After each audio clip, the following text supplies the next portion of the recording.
Radio Kantipur, radio राष्ट्रको।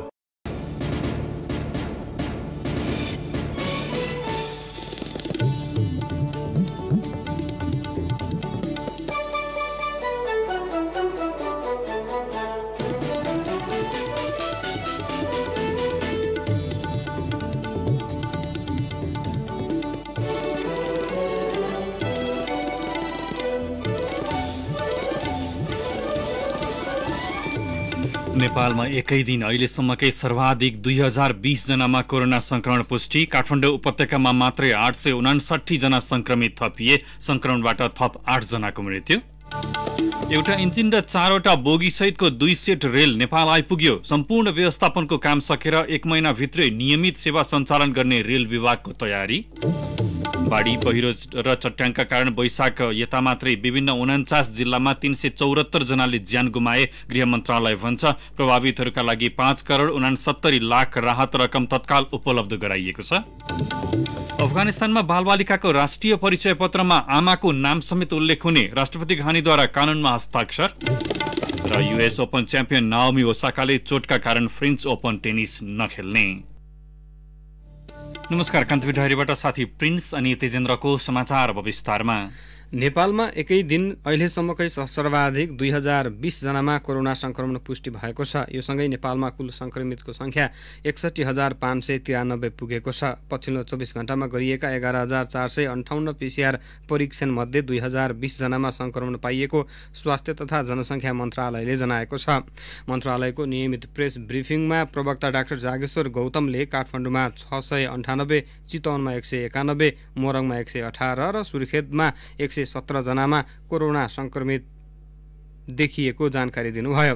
भक्तपुरमा 82 र ललितपुरमा 79 जनामा कोरोनाको भाइरस देखिएको छ। काठमाडौँ उपत्यकाका 3 जिल्लामा मात्रै 859 जनामा संक्रमण पुष्टि भएको हो।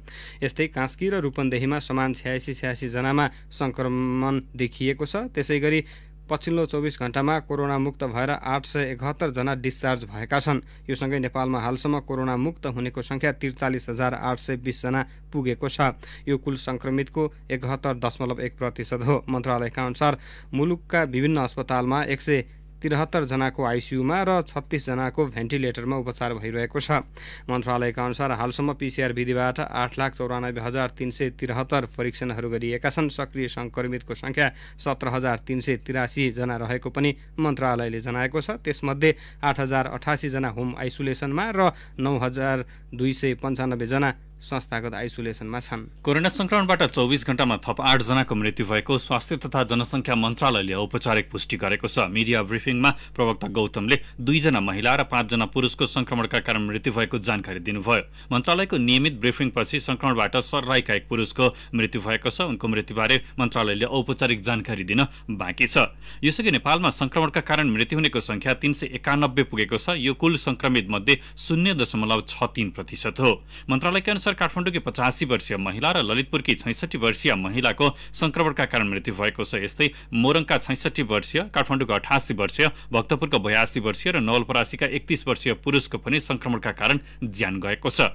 मृगौला फेल भई डायलासिस सेवा लिइरहेका सर्लाहीका 55 वर्षीय कोरोना भाइरस संक्रमित पुरुषको उपचारका क्रममा भरतपुरको सरकारी अस्पतालमा ज्यान गएको हो। भरतपुर अस्पतालका अनुसार सर्लाही हरिपुर गाउँपालिकाका ती व्यक्तिमा खोकी र श्वास प्रश्वासको समस्या थियो। भदौ 18 गते संक्रमण पुष्टि भएका उनलाई भरतपुर अस्पतालको आइसोलेसनमा भर्ना गरिएको थियो।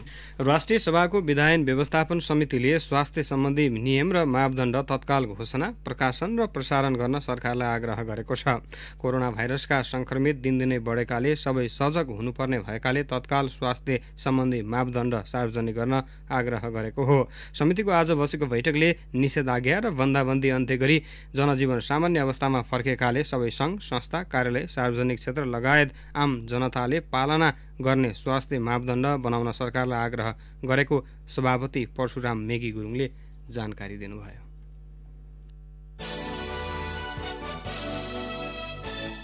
एउटा इन्जिन र 4वटा बोगी सहितको 2 सेट रेल जनकपुर आइपुगेको छ। भारतको बिहार स्थित हाजीपुरमा पार्किङ गरिएका रेल अपराह्न 2 बजे जनकपुर आइपुगेको रेल विभागले जनाएको छ। भारतको कोंकण रेलवेजका chief mechanical engineer Deepak Tripathi सहितको टोलीले गुडाउँदै ल्याएको रेल महाप्रबन्धक गुरु भट्टराई सहितको टोलीले जनकपुरमा जिम्मा लिएको हो। दुवै रेललाई सुरुवाती केही दिन परीक्षण गर्ने विभागले जनाएको छ। रेल विभागले 84 करोड 65 लाख रुपियाँमा भारतसँग रेलको 2 सेट खरिद गरेको हो। नेपाल रेलवे जनकपुर साइटका इन्जिनियर विनोद ओझाका अनुसार भारतको जयनगरबाट नेपाल प्रवेश गरेको रेलको दुवै सेट आज जनकपुरमा राख्ने र भोलि जयनगरमा पार्किङ गरिनेछ। रेल विभागले सम्पूर्ण व्यवस्थापनको काम सकेर 1 महिनाभित्रै नियमित सेवा सञ्चालन गर्ने तयारी गरेको छ। भारतकै लगानीमा जयनगरदेखि कुर्थासम्म 34 किलोमिटरमा रेलवेको ब्रोडगेज ट्र्याक तयार भएको छ। इन्जिनियर ओझाका अनुसार बोगीमा 1300 यात्रु अट्ने क्षमता छ। अब कान्तिपुर सविस्तार।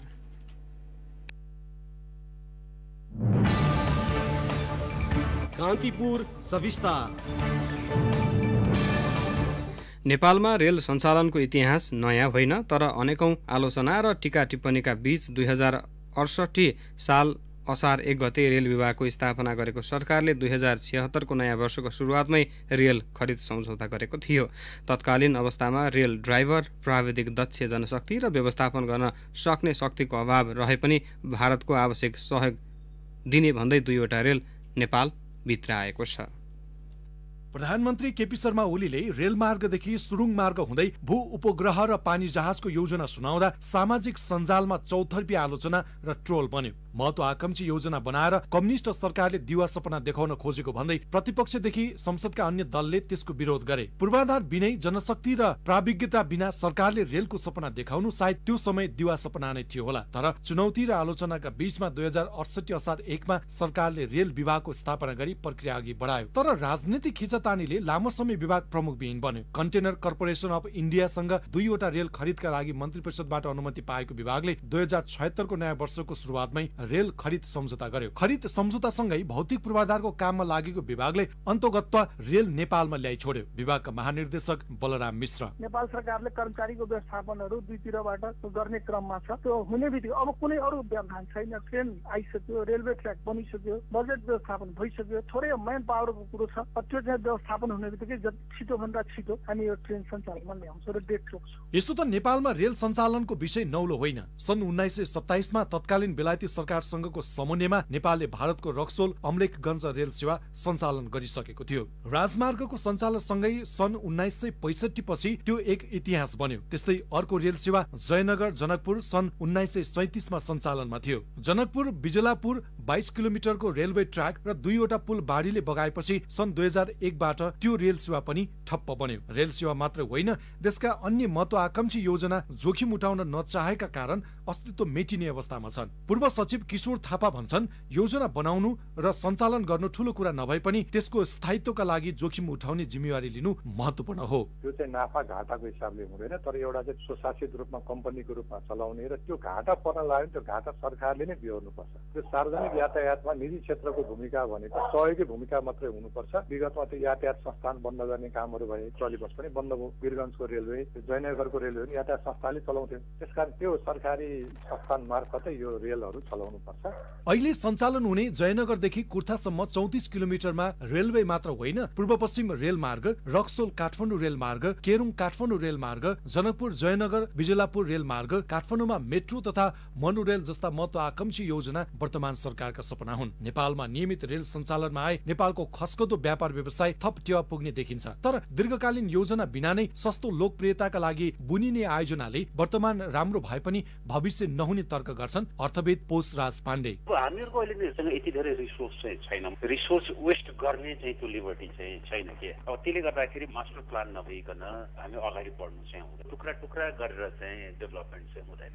रेल सञ्चालनमा भन्दा पनि सुरक्षा चुनौती टार्न नीतिगत व्यवस्था खोजिरहेको विभागले तालुकदार निकायलाई खबरदारी गरिरहेको छ। भौतिक पूर्वाधार तथा यातायात व्यवस्था मन्त्री बसन्त नेङमाङले मन्त्रालय नीतिगत व्यवस्थाका लागि अघि बढेकाले निर्धक्क सेवा दिने दावी गर्छन्। भारतबाट वा अन्य कुनै देशबाट दक्ष जनशक्ति करारमा नियुक्त गर्ने क्याबिनेटबाट निर्णय गरेर खुलाइसकेका छ। अब यहाँ नेपालमा अर्को ग्रोथ नभएसम्म करारमा नियुक्त गरिन्छ। अन्य कर्मचारीहरू नियुक्त गर्नको निम्ति आवश्यक प्रक्रियाहरू सुरु भइसकेको छ। खास गरेर नीतिगत अब समस्याहरू रहेन। स्टेसनहरूमा ठाउँ सरकारी संयन्त्रहरू, सुरक्षाका संयन्त्रहरू, चौकीहरू केहरू पर्यो भने उनीहरूसँग सहकार्य गर्ने कामहरू भइरहेको छ। कोरोना भाइरसका कारण अर्धशिथिल अवस्थामा रहेको नेपालको अर्थतन्त्रलाई उकास्न जयनगरदेखि कुर्थासम्म सञ्चालन हुने रेल सेवाले महत्त्वपूर्ण भूमिका खेल्न सक्छ। तर राजनीतिक खिचातानीका कारण जोखिम मोल्न नचाहने परिपाटीले राष्ट्र र राष्ट्रियतासँग जोडिएका यस्ता योजनालाई इतिहासमा मात्र सीमित राख्ने अभ्यासको अन्त्य हुन आवश्यक छ र अर्थतन्त्र उकास्नका लागि आयात भन्दा निर्यातमा जोड दिनुपर्ने अवस्थाका बीच नेपालले उत्पादनतर्फ कति ध्यान पुर्याउँछ र आफ्ना उत्पादनको अन्तर्राष्ट्रियकरण कति गर्न सक्छ भन्नेमा पनि ध्यान दिन जरुरी छ। यी सब कुरा पूर्वाधारमा हामी कति स्थायित्व खोज्छौं भन्नेमा पनि निर्भर छ। रेडियो कान्तिपुरका लागि सन्तोष गन्धर्व। कान्तिपुर सविस्तार। अब ब्रेकको पालो। अब बाँकी प्रसङ्ग। प्राकृतिक प्रकोप, बाढी, पहिरो र चट्याङका कारण यो वर्ष विभिन्न 49 जिल्लामा 374 जनाले ज्यान गुमाएका छन्। 100 भन्दा बढी व्यक्ति बेपत्ता छन्। गृह मन्त्रालयका अनुसार वैशाख एकता प्राकृतिक प्रकोपका कारण ठूलो जनधनको क्षति भएको हो। प्रतिनिधि सभाको राज्य व्यवस्था तथा सुशासन समितिको आजको बैठकमा गृहमन्त्री रामबहादुर थापाले पहिरोबाट मात्र यो वर्ष 271 जनाको मृत्यु भएको विवरण प्रस्तुत गर्नुभएको थियो। पहिरोमा 62 जना बेपत्ता र 206 जना घाइते भएका छन्। गृहमन्त्री थापाले बाढीका कारण यो वर्ष कम क्षति भएको विवरण प्रस्तुत गर्नुभयो। बाढीबाट मुलुकभर 39 जनाको मृत्यु, 36 बेपत्ता र 12 जना घाइते भएको मन्त्रालयको तथ्याङ्क छ। चट्याङबाट 64 जनाले ज्यान गुमाएका छन् भने 203 जना घाइते भएका छन्। प्राकृतिक प्रकोपबाट पूर्ण क्षति भएका घरको संख्या 482 छ। विपद जोखिम व्यवस्थापन कोषबाट निकासा गराएर 5 करोड 69 लाख राहत रकम तत्काल उपलब्ध गराएको गृहमन्त्री थापाले बताउनुभयो। यस वर्षको मनसुनमा पहिरोको पूर्वानुमान नगरिएको ठाउँमा पनि ठूलो पहिरो गएको गृहमन्त्री थापाको भनाइ थियो। सिन्धुपाल्चोक, बागलुङ लगायत जिल्लामा अनुमानै नगरिएका ठाउँमा ठूलो पहिरो गएर जनधनको क्षति भएको गृहमन्त्री थापाले बताउनुभयो। सबैभन्दा बढी प्रभावित सिन्धुपाल्चोकमा जनधनको ठूलो क्षति भएको छ। बागलुङ र कालीकोटमा पनि यो वर्ष ठूलो क्षति भएको मन्त्रालयको तथ्याङ्क छ।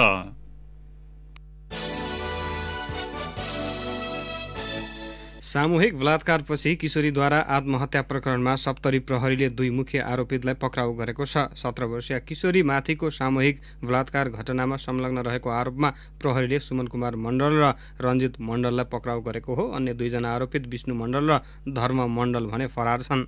गत भदौ 29 गते डाक्नेश्वरी नगरपालिका 7 ललितपुरकी 17 वर्षीय किशोरीलाई 4 जनाको समूहले बलात्कार गरेका थिए। घटनाबारे प्रहरीमा उजुरी नगर्न भन्दै स्थानीय पञ्चहरूले धम्काएपछि उनले सोमबार राति झुन्डिएर आत्महत्या गरेकी थिइन्। प्रहरीले पञ्चहरूमध्ये जयकान्त मण्डल, सत्यनारायण मण्डल र वासुदेव मण्डललाई मङ्गलबार नै नियन्त्रणमा लिएको छ। पक्राउ परेका पञ्चहरू विरुद्ध प्रहरीले आत्महत्या दुरुसान कसुरमा मुद्दा दर्ता गर्ने तयारी गरेको छ। पञ्चायतीमा संलग्न अन्य पञ्च भने फरार छन्।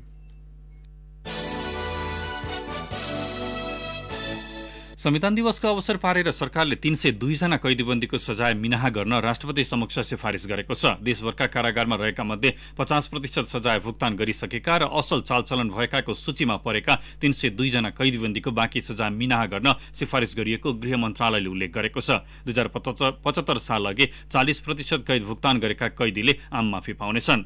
राष्ट्रपति विद्यादेवी भण्डारीले सरकारको सिफारिस स्वीकृत गरेपछि उनीहरू भोलि संविधान दिवसका दिन रिहा हुनेछन्। यसअघि 15 गते गणतन्त्र दिवसको अवसर पारेर 240 कैदीबन्दीको सजाय मिनाहा भएको थियो। टिकापुर नरसंहारमा अदालतबाट दोषी ठहर भई दिल्ली बजार कारागारमा कैद भुक्तान गरिरहेका प्रतिनिधि सभाका निलम्बित सांसद रेशम चौधरीको सजाय माफी दिन जनता समाजवादी पार्टीले लिखित आग्रह गरे पनि सरकारले यो पटक पनि अस्वीकार गरेको छ। प्रधानमन्त्री केपी शर्मा ओलीले औचित्य र आवश्यकताका आधारमा संविधान संशोधन गर्न सकिने दोहोर्याउनु भएको छ। प्रधानमन्त्री निवास बालुवाटारमा आज भएको एक कार्यक्रममा प्रधानमन्त्री ओलीले स्थिरता र स्थायित्वका नाममा संविधान संशोधन नरोकिने बताउनु भएको हो। व्यावहारिक रूपमा संविधान अपूर्ण रहेको देखिएमा संविधानको संशोधन गर्न सकिने उहाँको भनाइ थियो। विभिन्न राजनीतिक दल आबद्ध 13 विद्यार्थी संगठनहरूले कुनै पनि तहको शैक्षिक सत्र खेर नजाने गरी पठन पाठनको व्यवस्था मिलाउन सरकारसँग माग गरेका छन्। शिक्षा, विज्ञान तथा प्रविधि मन्त्री गिरिराज मणि पोखरेललाई भेटेर उनीहरूले 7 दिनभित्र माग पूरा गर्न अल्टिमेटम दिएका छन्। तोकेको समयभित्र आफूहरूले राखेका माग पूरा नभई रचनात्मक आन्दोलनमा जाने अनिरा शिविरका नेता आरसी लामिछानेले बताउनुभयो। उनीहरूले तत्काल कक्षा सञ्चालनको वातावरण बनाउन, विद्यालयबाट क्वारेन्टिन हटाएर कक्षा सञ्चालन तथा कक्षा 12 लगायत क्याम्पस र विश्वविद्यालय तह सञ्चालन गर्न माग पनि गरेका छन्। लकडाउन र निषेधाज्ञाको समयमा अनलाइन कक्षाको नाममा अनियमित र गैरकानूनी रूपमा चर्को शुल्क लिएका निजी विद्यालयहरूलाई कारवाही गर्न पनि उनीहरूले सरकारको ध्यानाकर्षण गराएका छन्। 3 वर्ष अघि नै सम्पन्न भइसक्नुपर्ने योजनामा समेत यति बेला आएर कोरोनाको बहानामा म्याद थप गर्ने काम भइरहेको छ। पटक पटक म्याद थप गर्दा पनि काम नगर्ने निर्माण व्यवसायीलाई कारबाही गर्नुको सट्टा पाल्पामा उनीहरूकै मागअनुसार कोरोनाको न्युमा म्याद थप गर्ने काम भइरहेको गुनासो बढ्दै गएको छ। थप विवरणसहित पाल्पा सहकर्मी माधव बरियाल। 5 वर्ष अघि घरेलु नापी तथ्याङ्क मालपोत कार्यालय सञ्चालनका लागि एकीकृत भवन निर्माण सुरु भए पनि म्याद गुज्रेको 3 वर्ष भइसक्यो। तर अहिले निर्माण व्यवसायीले लकडाउन देखाउँदै म्याद थपका लागि निवेदन दिएको छ। सडक स्तरोन्नति र कालोपत्रेका कामका लागि सडक डिभिजन पाल्पामा म्याद थप्न निवेदनको चाङ छ। यसरी बहानाबाजी गरेर म्याद थप्ने निर्माण व्यवसायी 50 भन्दा बढी छन्। बहुवर्षीय ठेक्का लगाएका पुल सेक्टर, सडक पूर्वाधार विकास कार्यालय र स्थानीय तहमा पनि दर्जनौं निवेदन परेका छन्। संघीय, प्रदेश र स्थानीय सरकारबाट हुने सडक कालोपत्रे, स्तरोन्नति, भवन निर्माणका दर्जनौं योजनामा तोकिएको समयमा काम सम्पन्न नभएको भन्दै पुनः म्याद थपको निवेदन दिएका छन्। निर्माण व्यवसायी जीवन कुमार नहर्की। स्थानीय अब कामदारहरूले मात्र काम गर्न पनि अब काम भ्याउनको लागि पुरै सम्भव भएन। बाहिरबाट मेटेरियलहरू अब लान पर्ने, अब ती अब विभिन्न खालका समस्याहरू, पासहरूको समस्याहरू, अवरोधहरूले गर्दाखेरि चाहिँ सुरुमा काम गर्न सकिएन र यो फेरि पछाडि त असारमा बर्सातको कारणबाट पनि भने जति काम गर्न सकिएन। ठेक्का लिने र काम नगर्ने निर्माण व्यवसायीको एक पक्षमा कार्यालय प्रमुख र सम्बन्धित साइट हेर्ने प्राविधिक हुने गर्छन्। कार्यालय प्रमुख काम ढिला गर्ने व्यवसायीको पक्षमा फाइल बोकेर प्रदेश र संघीय कार्यालय पुग्छन्। अघिल्ला वर्षमा भएका ठेक्का बिर्सिदिएर तत्कालको ठेक्कामा ध्यान पुग्ने भएकाले पुराना काम अलपत्र छन्। सडक डिभिजन पाल्पाका प्रमुख मुकुन्द राज अधिकारी। फागुनको 15-16 मा हामीले नोटिस जारी गर्यौं ठेक्काको लागि। जुन ठेक्का अहिले तपाईले काम भयो भन्नुभएको छ ती ठेक्काहरूलाई चैतको 15 गते हामीले ठेक्का खोल्नु पर्ने थियो। 10 गतेबाट लकडाउन भयो। अनि हामी ठेक्का खोल्न सकेनौं। हाम्रो सर्भर क्लोज गरिदियो, पीपीएमले क्लोज गर्यो, बैंकहरू बन्द भए, ठेक्का खोल्ने अवस्था भएन, बैंक आइडी जारी भएन। त्यसपछि हामीले म्याद थप्दै जाँदा 30 दिनमा खोल्न पर्ने ठेक्का 85 दिनमा हामीले खोल्यौं। यो कोभिडकै बीचमा बैंकहरूले चाहिँ बैंक आइडी जारी गर्न सक्ने भन्ने खबर आएपछि अनि हामी ठेक्का खोलेको। हरेक वर्ष ठेक्का लागे पनि व्यवसायीले काम नगर्दा पाल्पामा विकास बजेटको झण्डै 3 अर्ब फिर्ता भएको छ। संघीय र प्रदेश मातहतका कार्यालय मात्र होइन, स्थानीय तहबाट समेत व्यवसायीले काम सम्पन्न नगर्दा अर्ब बढी बजेट फिर्ता हुँदै आएको छ। एउटै निर्माण व्यवसायीले धेरै ठेक्का लिने र काम नगर्ने प्रचलनले वर्षेनी विभिन्न बहानामा अर्बौं बजेट फिर्ता हुने क्रम नरोकिएकाले यसमा सम्बन्धित सरकारवाला निकायको ध्यान पुग्न सकेको छैन। संघीय र प्रदेश मातहतका कार्यालय मात्रै होइन, स्थानीय तहबाट समेत व्यवसायीले काम सम्पन्न नगर्दा यस्तो समस्या आएको हो। उहिल्यै सम्पन्न भइसक्नुपर्ने योजनामा अहिले आएर कोरोनालाई कारण ठान्दै म्याद थप्ने कार्यले विकास निर्माण योजनाको हकीकत के होला? रेडियो कान्तिपुरका लागि माधव बरियाल, पाल्पा। अब केही समाचार संक्षेपमा। नेपाल चिकित्सक संघले अनसनरत डाक्टर गोविन्द केसीको जीवन रक्षाका लागि गम्भीर भन्न सरकारको ध्यानाकर्षण गराएको छ। संघले आज विज्ञप्ति जारी गर्दै 5 दिनदेखि जुम्लाको चन्दननाथ नगरपालिका रानीचौनमा अनसन बसेका केसीका माग पूरा गर्न सरकारले चासो व्यक्त नगरेको भन्दै आपत्ति जनाएको हो। अनसनको 5औं दिनसम्म आइपुग्दा डाक्टर केसीको स्वास्थ्य अवस्था कमजोर बन्दै गए पनि अस्पताल जान भने मान्नु भएको छैन। प्रदेश 5 सरकारले 6 जिल्लाका अस्पताललाई 50 शय्यामा स्तरोन्नति गर्ने निर्णय गरेको छ। आज बसेको मन्त्री परिषद बैठकले पूर्व, रोल्पा, कपिलवस्तु, अर्घाखाँची, पाल्पा र भीम अस्पताल भैरहवालाई 50 शय्यामा स्तरोन्नति गर्ने निर्णय गरेको हो। सरकारका प्रवक्ता एवं परराष्ट्र मन्त्री प्रदीप गेवालीले राष्ट्रियताको कुरा उठाउँदा भारतसँगको सम्बन्ध नचिसिने बताउनु भएको छ। बुटवलमा आज सञ्चारकर्मीसँग उहाँले नक्सामा ल्याएको लिम्पियाधुरा र कालापानी व्यावहारिक रूपमा नेपालको भूगोलमा ल्याउन भारतसँग छलफल र वार्ताको प्रयास भइरहेको बताउनुभयो। रूबन्देहीको तिलोत्तमा नगरपालिकाले युवालाई उत्पादनसँग जोडेर स्वरोजगार बनाउन बिना धितोमा सहुलियतपूर्ण कर्जा दिन सुरु गरेको छ। स्वरोजगार बन्न चाहने युवालाई नगरपालिकाले नेपाल बैंक लिमिटेडसँगको सहकार्यमा प्रति व्यक्ति बढीमा 4 लाख रुपैयाँ सहुलियतपूर्ण कर्जा लगानी गर्न थालेको हो। र धरान उपमहानगरपालिकाले सेवाग्राहीलाई घरैमा बसेर अनलाइन प्रणालीबाट विभिन्न कर तथा राजस्व तिर्न सकिने ई पेमेन्टको सुरुवात गरेको छ। कर तिर्न लामो लाइन बस्नुपर्ने अवस्थाको अन्त्य भएको र कोरोना संक्रमणको कारण उपस्थित हुन नचाहनेका लागि ई पेमेन्ट प्रणालीले सहज बनाएको उपमहानगरपालिकाको दाबी छ। कान्तिपुर डायरीमा फेरि पनि ब्रेकको पालो। ब्रेकपछि अब आर्थिक प्रसङ्ग। कोरोना महामारीका कारण विकास निर्माणका काम ठप्प हुँदा चालु आर्थिक वर्षको 2 महिनामा पुँजीगत खर्च 1% खुम्चिएको छ। महालेखा नियन्त्रणको कार्यालयका अनुसार हिजोसम्म पुँजीगततर्फ लक्ष्यको 1.38% अर्थात् 4 अर्ब 68 करोड 79 लाख रुपियाँ खर्च भएको हो। सरकारले बजेट मार्फत चालु आर्थिक वर्षका लागि पुँजीगततर्फ 3 खर्ब 52 अर्ब 91 करोड 75 लाख रुपियाँ विनियोजन गरेको थियो। तर कोरोना संक्रमण नियन्त्रण, रोकथाम तथा उपचारका लागि सरकारले लगाएको निषेधाज्ञा लगायत विभिन्न प्रतिबन्धका कारण विकास निर्माणका कामहरू नियमित र पूर्व निर्धारित समयमा हुन नसक्दा खर्च कम भएको अर्थ मन्त्रालयले जनाएको छ। 2 महिनामा कर्मचारीको तलब भत्ता लगायत प्रशासनिक खर्च अन्तर्गत गरिने चालुतर्फ भने 68 अर्ब 80 करोड 16 लाख खर्च भएको छ। यो लक्ष्यको 7.25% हो। 2 महिनाको अवधिमा राजस्व सङ्कलन भने 1 खर्ब नागेको छ। हिजोसम्म लक्ष्यको 10.60% अर्थात् 1 खर्ब 7 अर्ब 20 करोड 24 लाख राजस्व सङ्कलन भएको महालेखा नियन्त्रकको कार्यालयले जनाएको छ। सरकारले चालु आर्थिक वर्षमा 10 खर्ब 11 अर्ब 75 लाख 84 हजार रुपियाँ राजस्व सङ्कलनको लक्ष्य लिएको छ। अब अन्तर्राष्ट्रिय समाचार। अफगानिस्तानमा बालबालिकाको राष्ट्रिय परिचय पत्रमा आमाको नाम समेत उल्लेख हुने भएको छ। अफगानिस्तानका राष्ट्रपति अशरफ गानीले कानुनमा हस्ताक्षर गरेसँगै व्यावहारिक रूपमा सो नियम लागू हुन लागेको बीबीसीले उल्लेख गरेको छ। महिला अधिकार कर्मीहरूले लामो समयदेखि सो व्यवस्था हुनुपर्ने माग गर्दै अफगान सरकारलाई दबाब दिँदै आएका थिए। अफगान बालबालिकाको आइडी कार्डमा यसअघि बाबुको नाम मात्र उल्लेख हुने गर्दथ्यो। अफगानिस्तानमा सार्वजनिक रूपमा महिलाको नाम प्रयोग गर्नु परम्परागत अपमानका रूपमा लिने गरिन्छ। 3 वर्ष अघि सुरु वेयर इज माई नेम नामक ह्यासट्याग अभियानले पनि सरकारलाई यस्तो व्यवस्था गर्न बाध्य बनाएको अधिकार कर्मीहरूले उल्लेख गरेका छन्। झण्डै 2 दशकपछि अफगानिस्तानमा महिला अधिकार सम्बन्धी यस्तो व्यवस्था लागू भएको हो। विश्व स्वास्थ्य संगठन WHO ले युरोपेली मुलुकहरूमा कोरोना भाइरस संक्रमणको अवस्था गम्भीर रहेको बताएको छ। युरोपका लागि WHO का क्षेत्रीय निर्देशक हङ्स क्लुजले अघिल्लो साता युरोपेली मुलुकमा मात्र 3 लाख बढी संक्रमित पुष्टि भएको भन्दै अवस्था गम्भीर बनेको उल्लेख गर्नुभएको छ। कोरोना भाइरस संक्रमण रोकथाम र नियन्त्रणका लागि अपनाइएको रणनीति प्रभावकारी नभएको भन्दै बेलायत, फ्रान्स, स्पेन, नेदरल्यान्ड्स लगायतका मुलुकले नयाँ रणनीतिका साथ अघि बढ्ने तयारी समेत गरेका छन्।